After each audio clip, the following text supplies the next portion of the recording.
संजू सुबह से अपनी माँ शारदा को गांव में मेला देखने जाने की जिद कर रहा था। शारदा का पति शराबी था, इसलिए वो घर में पैसे नहीं देता था। इसी कारण शारदा गांव के बड़े सेठों के खेत पर काम करके अपना गुजर बसर करती थी।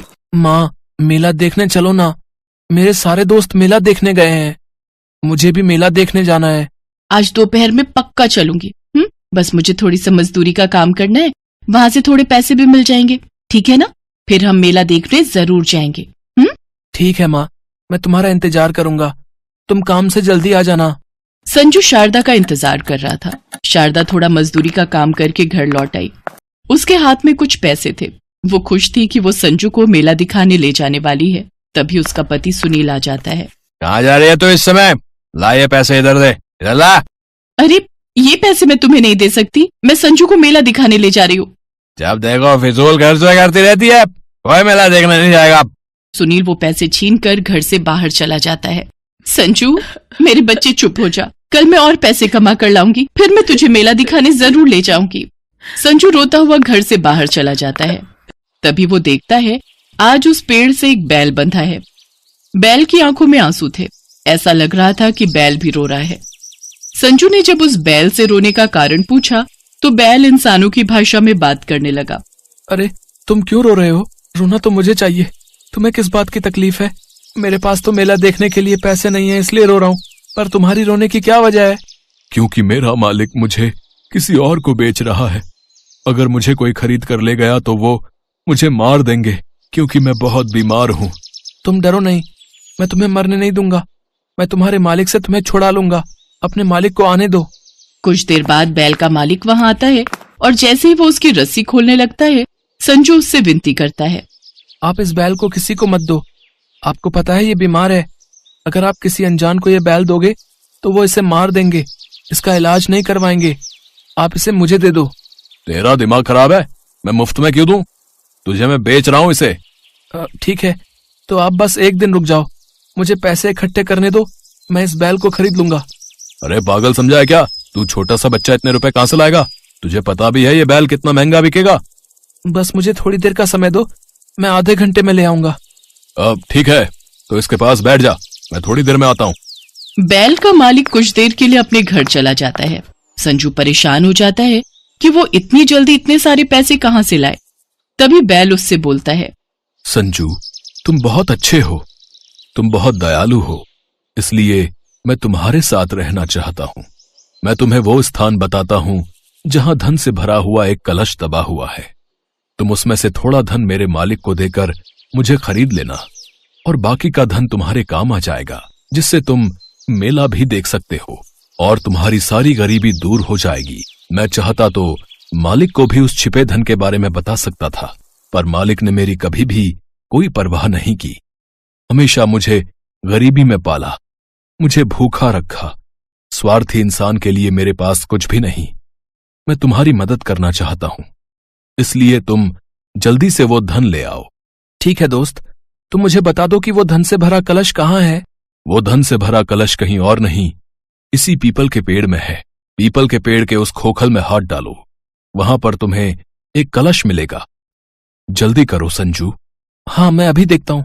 संजू पीपल के पेड़ के तने में बने एक खोखले में हाथ डालता है तो उसे धन से भरा हुआ एक कलश मिलता है।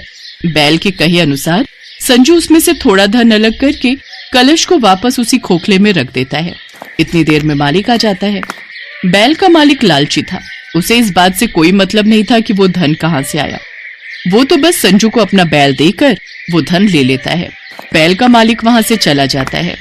चलो दोस्त, अब तुम्हें कोई कुछ नहीं कहेगा, अब तुम्हारी आंखों में आंसू नहीं आएंगे, अब तुम मेरे साथ रहोगे। अब तो तुम खुश हो ना? हाँ संजू, मैं बहुत खुश हूँ। अब तुम बाकी का बचा हुआ धन भी वहां से निकाल लो। बैल के कहे अनुसार संजू ने उस कलश को उठा लिया और वो बैल को लेकर घर आ गया। घर आकर उसने माँ को सारी बात बताई। माँ, ये देखो, मेरे दोस्त ने हमारे लिए कितना सारा धन दिया है, अब हम मेला देखने जरूर जाएंगे और दोस्त भी हमारे साथ चलेगा। क्यों दोस्त? हाँ, मैं तुम्हारे साथ जरूर चलूंगा। अरे तुम तो इंसानी भाषा बोलते हो।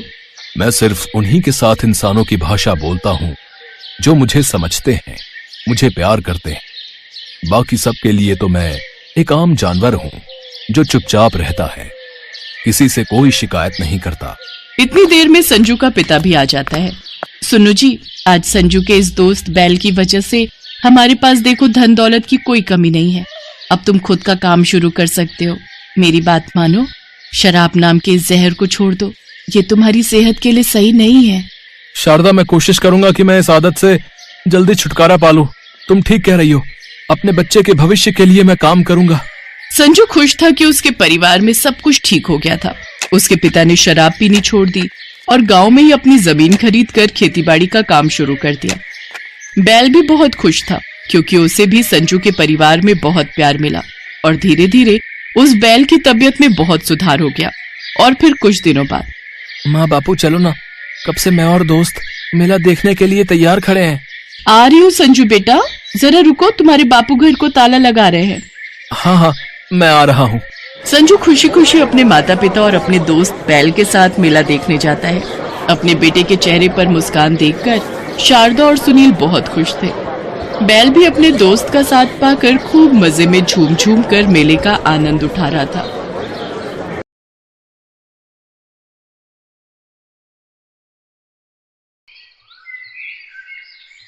अन्नपूर्णा घर में अकेली रहती है। उसकी उम्र 50 साल है।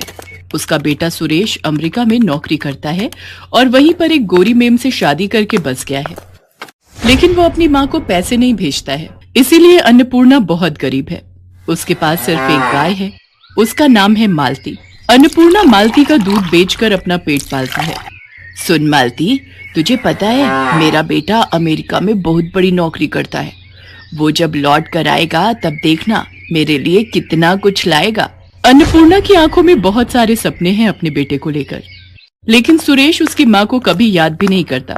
कुछ दिन बाद शाम को अन्नपूर्णा जब खाने का इंतजाम कर रही थी, तब अचानक से वहाँ सुरेश अपनी विलायती बहू के साथ आता है। माँ, मैं आ गया हूँ। अपने बेटे को देखकर अन्नपूर्णा खुशी से पागल हो जाती है। अरे बेटा, तू अचानक से कैसे आ गया? वो बात यह है कि मेरी नौकरी चली गई है। अच्छा, इसीलिए माँ की याद आ गई। अब ठीक है बेटा, कोई बात नहीं, कुछ दिन घर पर आराम कर। सुरेश की बीवी का नाम रोजी है। वो कहती है, क्या हम यहाँ रहेंगे सुरेश, इस छोटे से घर में? कितनी बदबू है यहाँ पर। हाँ बहू, वो मेरी गाय है ना मालती, उसी के गोबर से थोड़ी दुर्गंध फैलती है। तो निकाल दो उस गाय को। अरे ऐसे कैसे निकाल दूं, उसी से तो मेरा पेट चलता है। सुरेश रोजी को मना लेता है।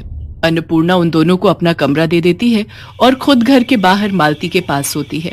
अगले ही दिन से रोजी हल्ला मचाने लग जाती है। वो सुबह उठकर कहती है, इतनी देर हो गई फिर भी मुझे मेरी ग्रीन टी नहीं मिली, कहाँ है मेरी ग्रीन टी? सुरेश अन्नपूर्णा से कहता है, माँ क्या कर रही हैं आप? मेरी पत्नी विलायती है, उसका ध्यान तो रखना पड़ेगा ना। ठीक है बेटा, मैं अभी बना देती हूँ। लेकिन अन्नपूर्णा को ग्रीन टी के बारे में कुछ भी नहीं पता है। वो मालती के ताजे ताजे दूध से चाय बनाकर रोजी के पास ले जाती है। दूध से बनी चाय देखकर रोजी एक झटके में चाय का कप फेंक देती है। अन्नपूर्णा को बहुत बुरा लगता है। रात को रोजी सुरेश से कहती है, सुनो, मैं ऐसे यहाँ नहीं रह सकती। अरे रोजी, कुछ ही दिन की तो बात है, रह लो ना। नहीं, तुम्हारी माँ गवार है। ये घर तो तुम्हारे नाम पर है ना, इसे बेच दो और चलो किसी अच्छे से होटल में रहते हैं। अगले दिन सुरेश घर बेचने के बारे में अन्नपूर्णा को बताता है। अन्नपूर्णा रोते हुए कहती है, ये क्या कह रहा है बेटा, इस घर में तेरे बापू की यादें हैं। तभी वहाँ गांव के मुखिया चले आते हैं और कहते हैं, हाँ, ऐसे घर कैसे बेच दोगे तुम? तुम्हारी माँ कहाँ रहेगी फिर? वो सब हमें क्या पता, ये घर सुरेश के नाम पर है। हम ये घर बेचकर चले जाएंगे। आप होते कौन हो हमारे बीच में बात करने वाले? मुखिया जी बहुत अपमानित महसूस करते हैं। सुरेश घर बेच देता है और अपनी बीवी को लेकर वहां से चला जाता है। वो दोनों एक महंगे से होटल में रहने लगते हैं और इधर अन्नपूर्णा अपनी प्यारी गाय मालती को लेकर रास्तों पर निकल पड़ती है। वो बहुत उदास है और उसकी आंखों में नमी है। ये क्या हो गया भगवान, अब मैं क्या करूं? मेरे खुद के बेटे ने मेरे साथ धोखा कर दिया। अन्नपूर्णा बस दूध बेचती रहती है और उससे जो थोड़े बहुत पैसे मिलते हैं वो उससे अपना गुजारा करती है। वो रास्ते में रहती है। इसी तरह कुछ दिन बीत जाते हैं। मालती एक दिन किसी के खेत में घुस जाती है और घास खाने लगती है। ये देखकर खेत का मालिक मालती को भगा देता है और अन्नपूर्णा को आकर धमकी देता है। देख बुढ़िया, तेरी गाय अगर मेरे खेत में दोबारा घुसी तो मैं इसे मार डालूंगा। कोई उपाय न देखकर मालती एक चाय की दुकान के पास जाती है। वहां चाय के पत्तों का ढेर पड़ा हुआ था। मालती वही खाने लगती है। वो बहुत सारे चाय के पत्ते खा लेती है। उसके बाद वाले दिन सुबह अन्नपूर्णा जब मालती से दूध निकालने जाती है तब एक चमत्कार हो जाता है। दूध के बदले चाय निकलने लगती है। अन्नपूर्णा चौंक जाती है। अरे ये क्या, मालती दूध नहीं चाय दे रही है। गजब हो गया, ये तो चमत्कार हो गया। कुछ ही देर में चारों तरफ ये खबर फैल जाती है और बहुत सारे लोग गाय से निकलने वाली चाय पीने के लिए लाइन में खड़े हो जाते हैं। अन्नपूर्णा एक कप चाय 10 रुपए में बेचती है। सब कुछ देखकर मालती के चेहरे पर भी मुस्कान आ जाती है। चारों तरफ हड़बड़ी मच जाती है। वाह, ये चाय तो कितनी स्वादिष्ट है। मुझे एक और कप दो। मुझे भी दो, इस बोतल में भी दो, मुझे घर ले जाना है। अन्नपूर्णा पूरा दिन चाय बेचती है। इस तरह एक दिन में वो हजारों रुपए कमा लेती है। हे भगवान, आपका लाख लाख शुक्र है। आपकी वजह से ये चमत्कार हो पाया है। मालती भी अपनी भाषा में भगवान को धन्यवाद देती है। कुछ महीने ऐसे ही चाय बेचकर अन्नपूर्णा बहुत अमीर हो जाती है और वो रहने के लिए शहर में एक घर खरीद लेती है। चाय बेचने के लिए एक दुकान भी खरीद लेती है और घर के बाहर एक खुली जमीन भी खरीद लेती है ताकि मालती आराम से टहलते हुए घास खा सके। ऐसे ही खुशी खुशी दिन बीतने लगते हैं, लेकिन उस तरफ सुरेश को कोई नौकरी नहीं मिल पाती है। अब क्या होगा रोजी, मुझे नौकरी नहीं मिल रही है और घर बेचकर जो पैसे मिले थे वो भी खत्म होने को हैं। अब हम इस होटल में भी नहीं रह सकते। ये सुनकर रोजी गुस्सा हो जाती है और कहती है, तो फिर तुमने मुझसे शादी क्यों की? गरीब भिखारी कहीं के। शादी से पहले तो कितना कुछ बोलते थे। मगर अब एक होटल का भाड़ा भी नहीं दे सकते। तुम रहो अकेले, मैं जा रही हूँ। जा रही हूँ मतलब? तुम मुझे अकेला छोड़कर कैसे जा सकती हो? मैं एक बेरोजगार इंसान के साथ नहीं रह सकती। मुझे पता था कि तुम्हारे साथ ऐसा ही होगा, इसीलिए मैंने एक बॉयफ्रेंड पटा लिया था। वो मुझे लेने आ ही रहा होगा। इतने में होटल के बाहर एक लड़का कार लेकर आता है और रोजी उसमें बैठकर चली जाती है। रोजी को खोकर सुरेश पागल सा हो जाता है। उसके सारे पैसे भी रोजी लेकर चली जाती है। होटल से सुरेश को लात मारकर निकाल दिया जाता है। सुरेश अपने ही मन में कहता है, अब मैं क्या करूं? माँ के पास लौट जाऊं? नहीं नहीं, मैं माँ को अपना चेहरा कैसे दिखाऊं? सुरेश पागलों की तरह रास्तों में घूमता रहता है और भीख मांगकर अपना पेट पालता रहता है। एक दिन घूमते घूमते उसे चाय देने वाली गाय के बारे में पता चलता है, लेकिन उसके पास पैसे नहीं हैं। वो लाइन में खड़ा हो जाता है और अपनी बारी आने पर कहता है, क्या आप मुझे एक कप चाय दे सकती हैं? मुझे बहुत तेज भूख लगी है, लेकिन मेरे पास पैसे नहीं है। सुरेश को देखकर अन्नपूर्णा तुरंत पहचान लेती है। अरे बेटा तू? माँ, आप? अन्नपूर्णा सुरेश को गले लगा लेती है और रो पड़ती है। सुरेश भी रो पड़ता है। वो अपनी माँ को सब कुछ बताता है। सब कुछ सुनकर अन्नपूर्णा कहती है, कोई बात नहीं बेटा, सब ठीक हो जाएगा, सब कुछ ठीक हो जाएगा, मैं हूं ना। माँ, मैंने आपके साथ बहुत बुरा किया। क्या आप मुझसे गुस्सा नहीं हो? एक माँ कभी अपने बेटे पर गुस्सा रह सकती है क्या? आजा बेटा, ये सब कुछ तेरा ही तो है। हमेशा याद रखना बेटा, माँ तो माँ ही होती है। माँ जैसा प्यार इस दुनिया में कोई नहीं कर सकता। सुरेश रोते हुए फिर से अपनी माँ को गले लगा लेता है। इसके बाद से सुरेश और अन्नपूर्णा मिलकर चाय बेचने लगते हैं। माँ बेटा मिलकर बहुत खुश रहते हैं। सुरेश को माँ की ममता और प्यार की कीमत पता चल जाती है और मालती खुशी खुशी चाय देकर इस परिवार का हिस्सा बनी रहती है। Thanks for watching.